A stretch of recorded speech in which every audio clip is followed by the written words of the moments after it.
June 13th, 1944, Villers-Bocage, Normandy, France. The British tankers of the 22nd Armoured Brigade were brewing tea. 7 days after D-Day, the war had been good to them that morning. The advance from the beaches had been unopposed. The small Norman town of Villers-Bocage lay quiet behind them. Ahead, on the high ground designated Point 213, their lead squadron had taken position without firing a shot. 60 Cromwell and Sherman tanks, 60 armoured vehicles, an entire mechanized battle group stretching along the road, and not a single German in sight. The crews relaxed. Hatches opened, cigarettes lit. The village behind them showed no signs of enemy activity. The road ahead was clear. In a few hours, they'd be pushing toward Caen, outflanking the German defensive line, perhaps ending the Normandy stalemate before it truly began. 200 meters south of Point 213, hidden in a small wood near the hamlet of Montbroc, SS-Obersturmführer Michael Wittmann watched the British column through his Tiger tank's periscope. He counted the vehicles.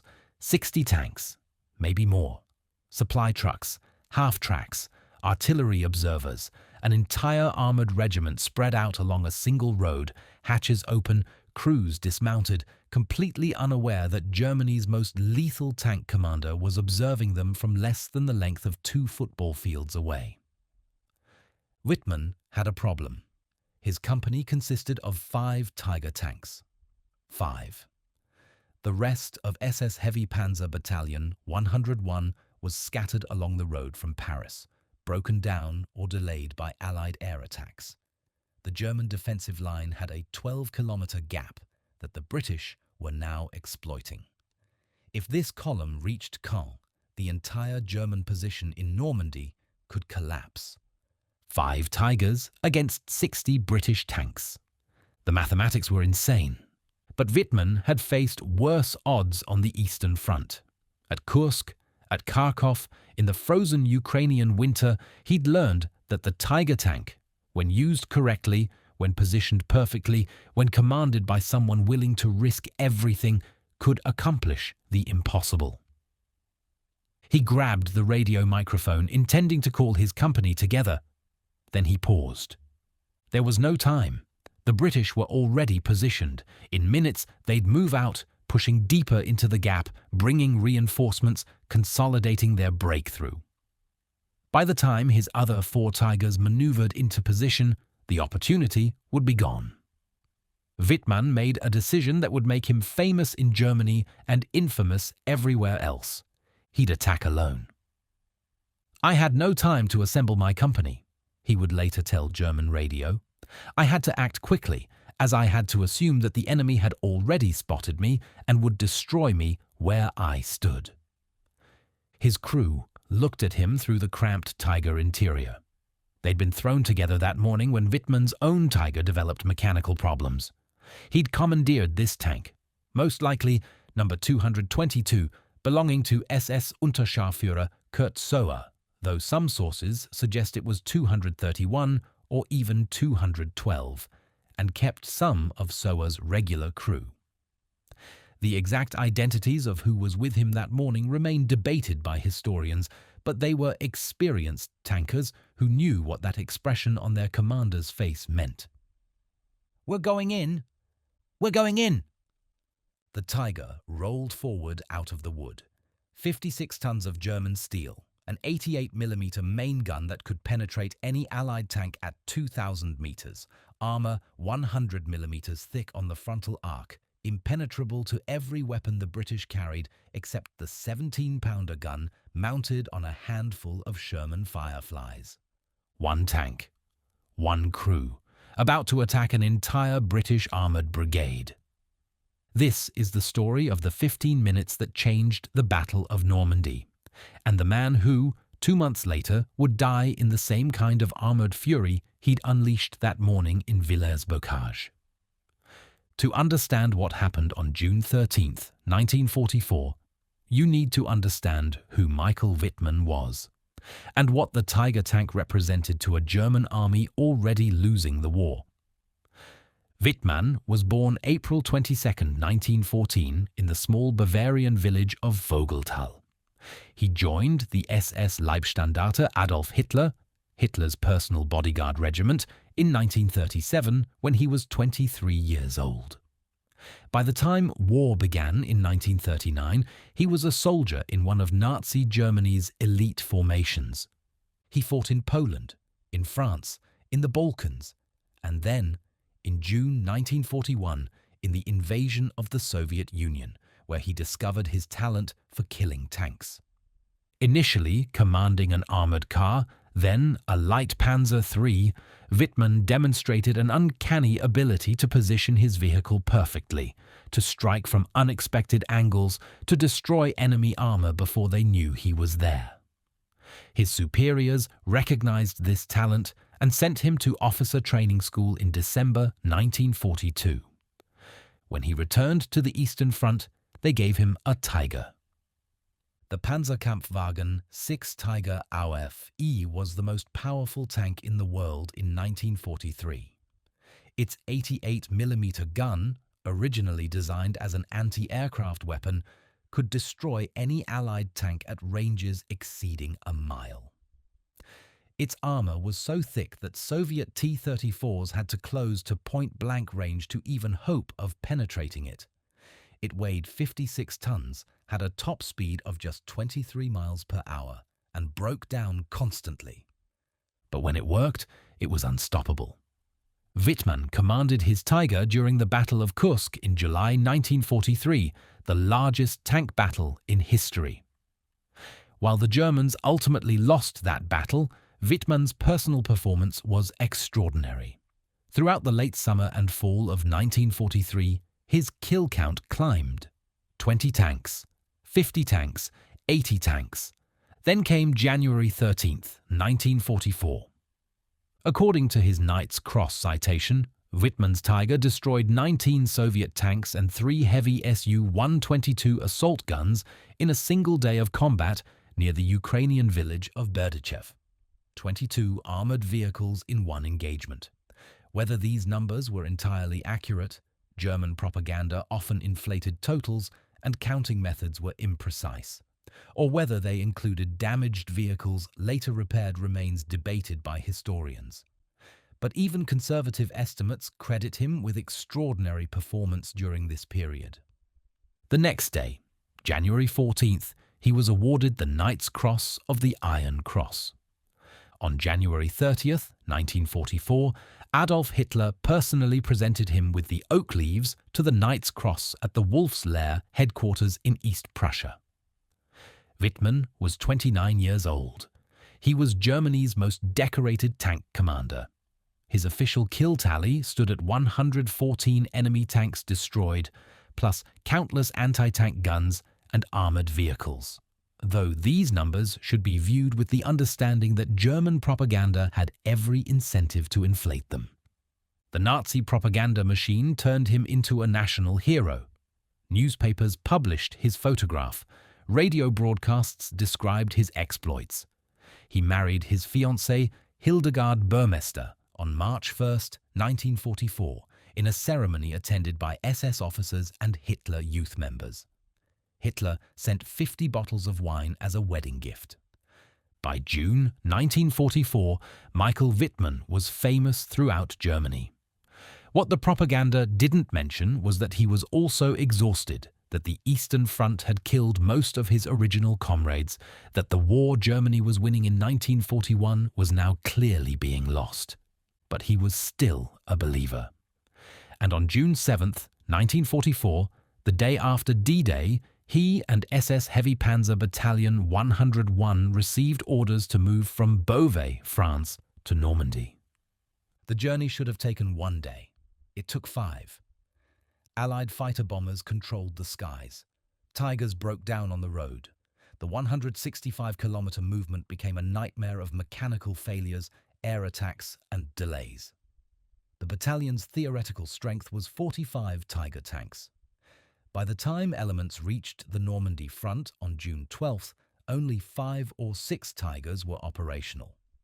Those few tanks were positioned behind Panzer Lehr Division and the 12th SS Panzer Division Hitlerjugend, protecting an increasingly desperate defensive line west of Caen. The Allies needed Caen. The road network, the high ground, the open tank country beyond, everything necessary for breaking out of the Normandy beachhead required controlling that city. But German defenders were dug in. Elite units, panzer divisions, the best of what remained of the Wehrmacht and Waffen-SS. The British had tried a frontal assault on June 9th. It failed with heavy losses, so they tried a different approach. Operation Perch, a two-pronged attack to surround Caen from the west. The Americans had opened a gap in the German line near Caumont. On June 12th, the British 7th Armoured Division, the famous Desert Rats, veterans of North Africa, began pushing through that gap. Their objective, the town of Villers-Bocage and the dominating high ground at point 213, just beyond it. If they took that position, they'd be in the German rear. The defensive line would collapse, Caen would fall, the Normandy campaign might be decided in a week. At 4 p.m. on June 12th, the British advance began. The lead elements, 22nd Armoured Brigade under Brigadier William Looney Hind, moved quickly. They encountered minimal resistance. A single German anti-tank gun knocked out one Stuart light tank near the village of Livry. Then the British commander, Major General Bobby Erskine, made a decision that would prove catastrophic. Instead of pushing forward through the light summer evening to exploit the gap, he ordered his forces to halt for the night. They would resume at first light. That decision gave the Germans 12 hours. 12 hours to rush reinforcements, 12 hours for Wittmann's 5 Tigers to reach the area. 12 hours that transformed a promising British breakthrough into a death trap. At 8 a.m. on June 13th, the British resumed their advance. By 8:30, the lead squadron of the 4th County of London Yeomanry, nicknamed the Sharpshooters, had reached point 213 without opposition. The commander, Viscount Cranley, radioed back that the objective was secured. The rest of the brigade column stretched back along the road through Villers-Bocage. 60 tanks, Cromwells with 75mm guns that couldn't penetrate a Tiger's armour, a handful of Sherman Fireflies with 17-pounder guns that could, if they saw the Tiger first, half-tracks, supply vehicles, artillery observers. They were in column, not battle formation. Hatches open, crews relaxed, making tea. And Michael Wittmann was watching. The Tiger moved quietly for such a massive vehicle. Wittmann had learned on the Eastern Front that stealth mattered as much as armour. He bypassed the British squadron at point 213, deciding to investigate Villers-Bocage first. Better to hit the column where it was most vulnerable, where the vehicles were packed together on the narrow streets. He approached from the southeast, parallel to the British line of advance but hidden by the terrain. At approximately 8:45 a.m. his Tiger reached the main street, Rue Georges Clemenceau, just east of where the regimental headquarters tanks were positioned. The gunner traversed the 88mm gun left. The British Cromwells sat stationary, less than 100 meters away. Officers were outside their tanks, looking at maps, drinking tea. They never had a chance. The first shot rang out. The first Cromwell, Viscount Cranley's tank, exploded. The 88mm armour-piercing round punched through the side armour like it was cardboard. The internal explosion blew the turret half off its mounting. Before the British could react, the second shot had already left the barrel. Major Carr, Cranley's second in command, was climbing back into his Cromwell when the shell hit. The tank erupted in flames. Third shot, the Regimental Sergeant Major's Cromwell, same result. Penetration, explosion, fire. 3 of the 4 headquarters tanks destroyed in less than 30 seconds. Captain Pat Diaz, commanding the 4th tank, reacted faster than his comrades. He threw his Cromwell into reverse, backing into a garden south of the main street, using buildings for cover.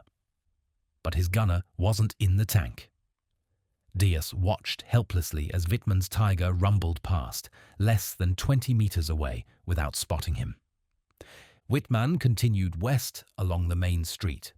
His Tiger emerged at the western end of Villers-Bocage, where B Squadron's Cromwells were positioned. This time, the British were ready. A Sherman Firefly, one of the few British tanks that could actually kill a Tiger, opened fire. The 17-pounder shell hit Wittmann's Tiger head-on.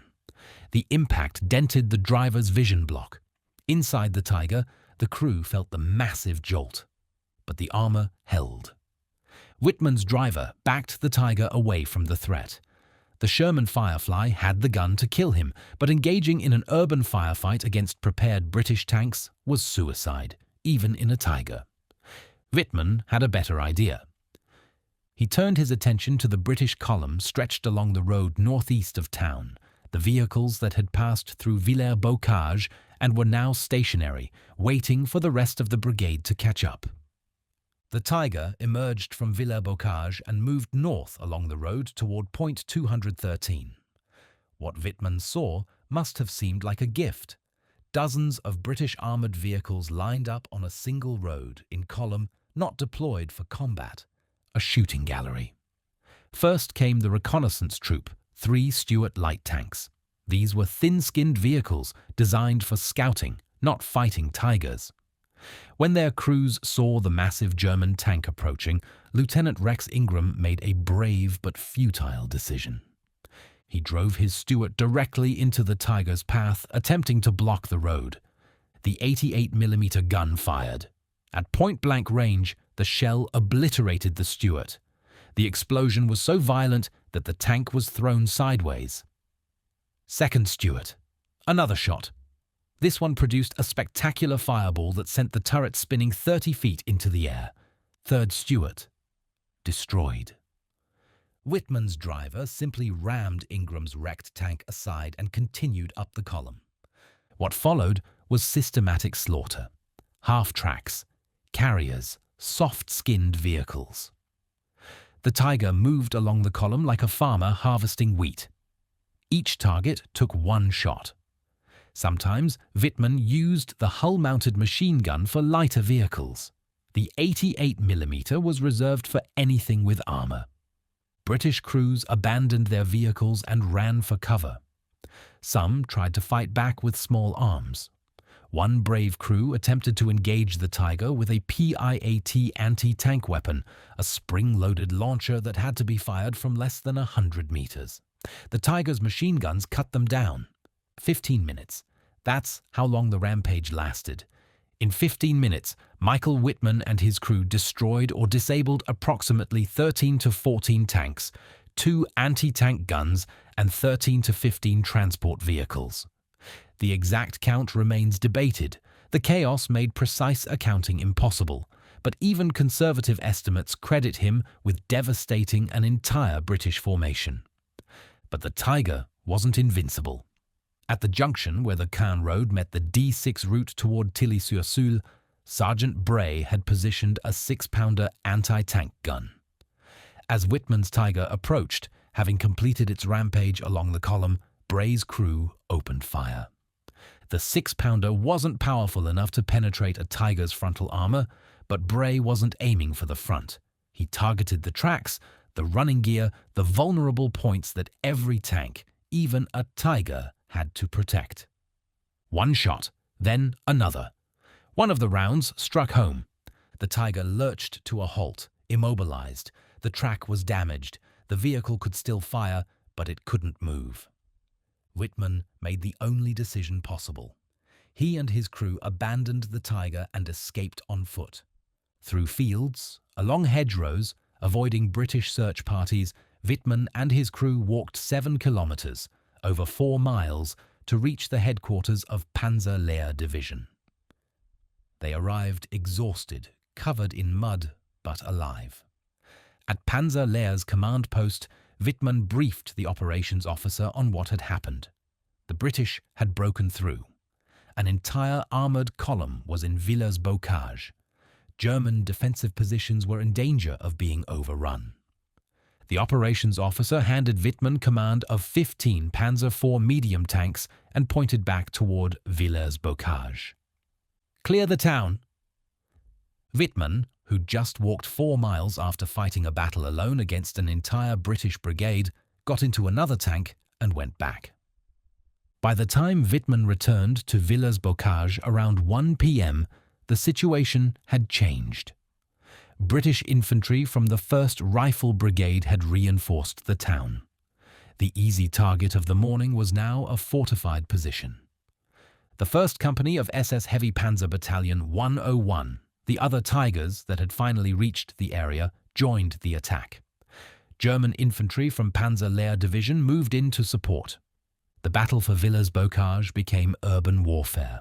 British infantry fired PYAT anti-tank weapons from upper-story windows. They dropped anti-tank grenades from rooftops onto German tanks passing below. The narrow streets that had been a British death trap in the morning became a German killing ground in the afternoon. The Tigers, invincible in open country, became vulnerable in confined spaces. British soldiers could get close, could target the thinner side and rear armour, could exploit blind spots in the massive tank's vision. The Germans lost at least 4 Tigers during the afternoon battle, possibly 6, depending on which accounts you believe. Several Panzer IVs were destroyed. The British infantry fought with desperate courage, knowing their armour had been savaged and their position was untenable. By late afternoon, Brigadier Hind made the decision to withdraw.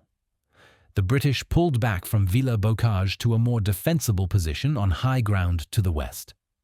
The Germans didn't pursue. Both sides were exhausted. The Royal Air Force arrived next, pounding Villers-Bocage with bombs, turning the picturesque Norman town into rubble. On June 14th, the Germans attacked the British defensive position again. The British held, then withdrew another 5 miles. Operation Perch had failed. The final accounting for June 13th was brutal. The British lost 217 men, killed, wounded, missing or captured, 27 tanks destroyed, 20 Cromwells, 4 Fireflies, 3 Stuarts, 30 armoured vehicles knocked out. Viscount Cranley was captured hiding in a wood and spent the rest of the war in a German prison camp. The Germans lost fewer men, perhaps a dozen killed, another dozen wounded in Wittmann's 2nd Company and the 1st Company combined. But they lost 6 Tigers. 6 of the 36 Tigers in all of Normandy. 6 of the most powerful tanks Germany possessed, irreplaceable at this stage of the war. Both sides claimed victory. The British had been stopped, Caen remained in German hands, and the German defensive line held. But the British had also inflicted significant losses on an elite German unit and demonstrated that Tigers, despite their reputation, could be killed. The real victory belonged to German propaganda. That evening, Michael Wittmann was rushed to meet SS-Obersturmführer Josef Sepp Dietrich, commander of the 1st SS Panzer Corps. Journalists were waiting. Radio equipment was set up. Germany needed a hero. The war was going badly on all fronts. Normandy was supposed to be where the Wehrmacht threw the Allies back into the sea. Instead, the Allies were ashore, building up strength, pushing inland. But here was a story the German people could celebrate. 1 tank commander. 1 Tiger. An entire British armoured regiment destroyed. Never mind that the British regiment wasn't destroyed. Damaged, yes, but not eliminated. Never mind that German losses had been severe. Never mind that the British breakthrough had only been delayed, not stopped. Wittmann recorded a radio message that was broadcast across Germany that night. He described the battle, claiming that later counterattacks had destroyed a British armoured regiment and an infantry battalion. The numbers were exaggerated, the scope was inflated. German military magazine Signal published doctored photographs, 3 separate images joined together to create a false impression of the scale of destruction in Villers-Bocage. The propaganda campaign worked brilliantly. Wittmann became a household name overnight. He was awarded the Swords to his Knight's Cross, the 71st recipient of this decoration. Hitler received him personally again, adding to the oak leaves and Knight's Cross he'd already earned. Germany had its hero, the man who'd stopped the British, the Panzer ace who refused to surrender. The reality was more complex. Historians today recognize Wittmann's actions at Villers-Bocage as remarkable. Max Hastings called it one of the most amazing engagements in the history of armoured warfare. Anthony Beevor described it as one of the most devastating ambushes in British military history. Carlo d'Este said it was one of the most devastating single-handed actions of the war. But they also note that the battle's strategic impact was limited. The British had been stopped, but they'd also proven that Tigers could be destroyed, that German armour could be defeated, that the myth of invincibility was just that, a myth. Wittmann had won a tactical victory, but tactically winning battles couldn't change the fact that Germany was strategically losing the war. In late June, German military officials approached Wittmann with an offer, command of a tank training school. It was a way to preserve him, to keep the propaganda hero alive. Heroes who died in battle were useful for one emotional speech. Heroes who lived could inspire for years. Wittmann refused. "I must return to my unit," he reportedly said. By July, he was promoted to SS-Obersturmführer, captain, and given command of the 2nd Company, SS Heavy Panzer Battalion 101. When the battalion commander was wounded, Wittmann became acting commander of the entire unit. His kill tally continued climbing. Different sources credit him with between 135 and 143 total enemy tanks destroyed, with most settling on 138, plus 132 anti-tank guns and numerous other armoured vehicles. These numbers should be viewed critically. German counting methods were imprecise. Destroyed often included immobilized or damaged vehicles that were later repaired. The Nazi propaganda machine had every incentive to inflate Wittmann's totals. Some historians note that a large portion of his claimed kills came in a concentrated period in January 1944, statistically improbable unless the counting methods were generous or included his entire platoon's kills. For comparison, other German tank aces had higher verified totals. Feldwebel Kurt Knispel, who never received the propaganda treatment because he wasn't an officer and reportedly criticized the Nazi regime, was credited with 168 tanks destroyed, making him likely the most successful tank commander of the war. But verified totals or not, one thing was undeniable. Michael Wittmann was an exceptionally skilled tank commander. And on August 8, 1944, that skill would meet the same fate that awaited every tank commander who fought long enough. August 8, 1944, 12:30 p.m. near Saint-Aignan-de-Cramesnil, south of Caen. The Allies had finally broken out. Operation Totalize, a massive British-Canadian offensive aimed at capturing the town of Falaise, was underway. German forces were being trapped in a pocket. If Falaise fell, the pocket would be sealed. Tens of thousands of German soldiers would be captured or killed.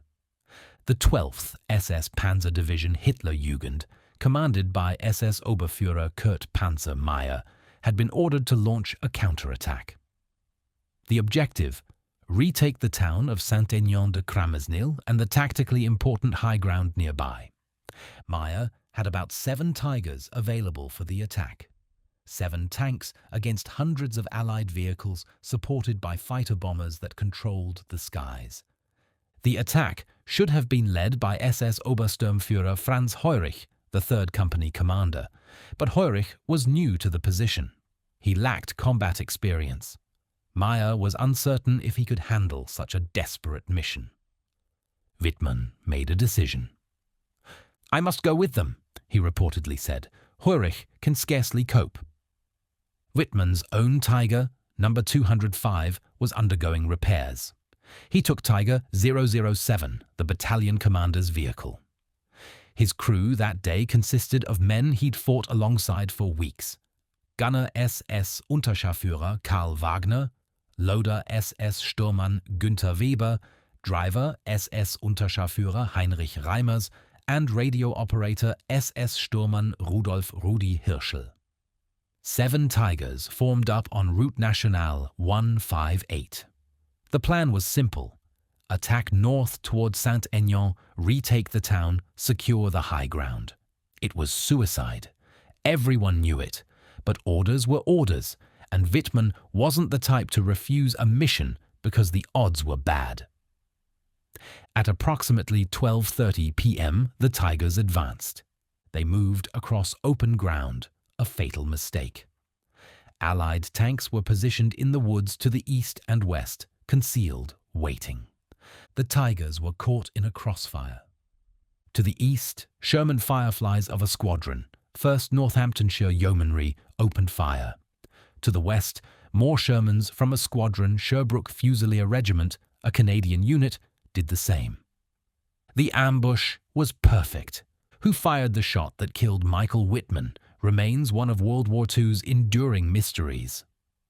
For decades, the accepted version credited Trooper Joe Eakins, gunner in a Sherman Firefly from the Northamptonshire Yeomanry. According to this account, Eakins destroyed 3 Tigers that afternoon from a position in woods called Delle de la Roque, firing from approximately 800 meters. However, more recent historical analysis, particularly Brian Reed's detailed appendix in his book No Holding Back, suggests the Canadian Sherbrooke Fusiliers may have been responsible. The physical evidence supports this. The fatal hit on Tiger 007 struck the left side above the fuel tank, consistent with a shot from the west, where the Canadians were positioned, not from Eakins's position to the east. With Tigers caught in crossfire between 2 Allied units, both firing 17-pounder armor-piercing shells, determining who landed the killing shot may be impossible. What is certain is the result. A 17-pounder shell penetrated Tiger 007's side armor. The shell detonated inside the fighting compartment. Secondary explosions followed as stored ammunition cooked off. The resulting explosion was catastrophic. Witnesses described a fireball that shot 50 feet into the air. The turret, weighing several tons, was blown completely off the hull. It landed upside down, yards away from the wrecked chassis. No one inside survived.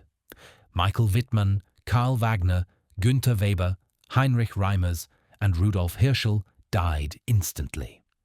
Their bodies were incinerated in the explosion. The other Tigers in the attack were systematically destroyed.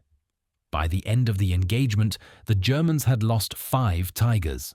For a battalion that had maybe a dozen operational tanks total, it was a catastrophe. That evening, a search party led by SS-Obersturmführer Max Wünsche went looking for survivors. They found the wreckage of Tiger 007. They found no bodies. Wittmann and his crew were listed as missing in action. Within a week, the commander of Panzer Battalion 101 visited Wittmann's wife, Hildegard, in Erbsdorf. He confirmed what she already suspected. Her husband had died a hero's death on August 8th. The remains of Wittmann and his crew stayed in that field for 39 years. In March 1983, the mayor of Sinto provided information that led German grave registration officials to the burial site. The bodies of all 5 crew members were recovered and identified. They were reburied together at La Cambe German War Cemetery in Normandy.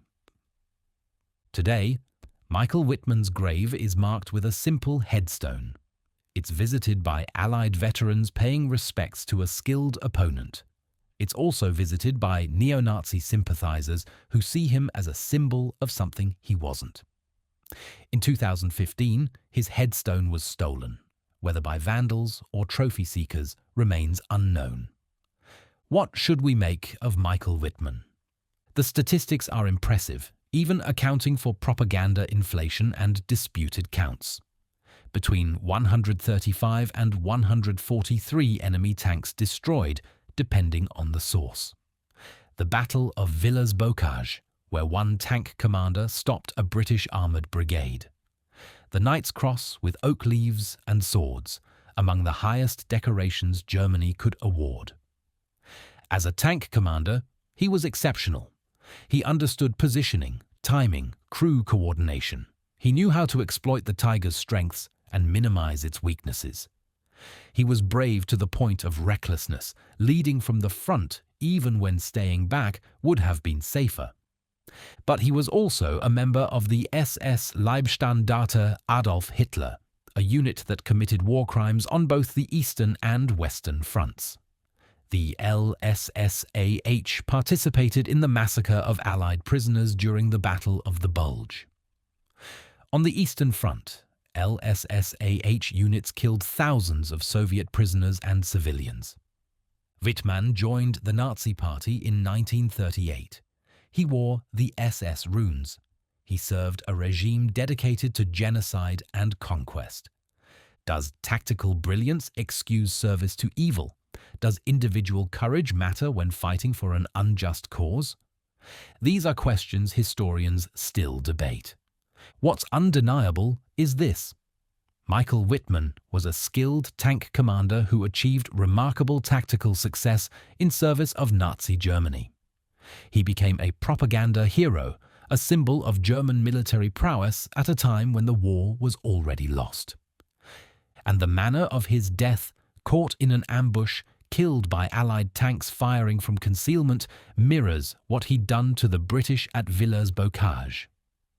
Tactical brilliance, when confronted by superior numbers and better positioning, ends the same way for everyone. There's a larger story that Wittmann's career illustrates beyond the individual battles and kill counts. In 1944, Germany produced 370 Tiger tanks. The Allies produced over 20,000 Sherman tanks.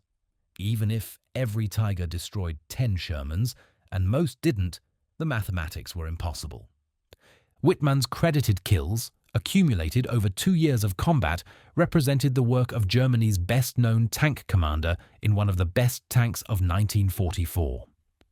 But those kills didn't change the strategic situation. They didn't stop the Soviet advance in the east. They didn't prevent the Normandy invasion. They didn't save Germany from defeat. Individual heroism, no matter how exceptional, cannot overcome industrial and numerical superiority. At Villers-Bocage, Wittmann destroyed 27 British tanks and halted a breakthrough. Within a month, those losses were replaced. The British tried again, somewhere else, with more tanks, more men, more resources. Germany couldn't replace 6 Tigers, couldn't replace experienced crews, couldn't replace Michael Wittmann. The Allies could replace everything. That's the real lesson of Michael Wittmann's story. Not that he was a great tank commander, he was. Not that the Tiger was a fearsome weapon, it was. But that, in modern industrial warfare, tactical excellence cannot overcome strategic reality. Germany was fighting a war it had already lost. Every German soldier knew it by 1944, even if they couldn't say it out loud. The question wasn't whether Germany would lose, but how long the agony would continue. Wittmann fought anyway, refused the safe instructor position, went back into combat, led from the front.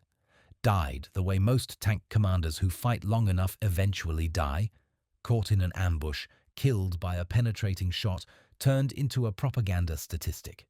The Tiger that destroyed up to 143 tanks ended its war as burning wreckage in a French field, its turret blown off, its crew dead. And the Allied tanks that killed it?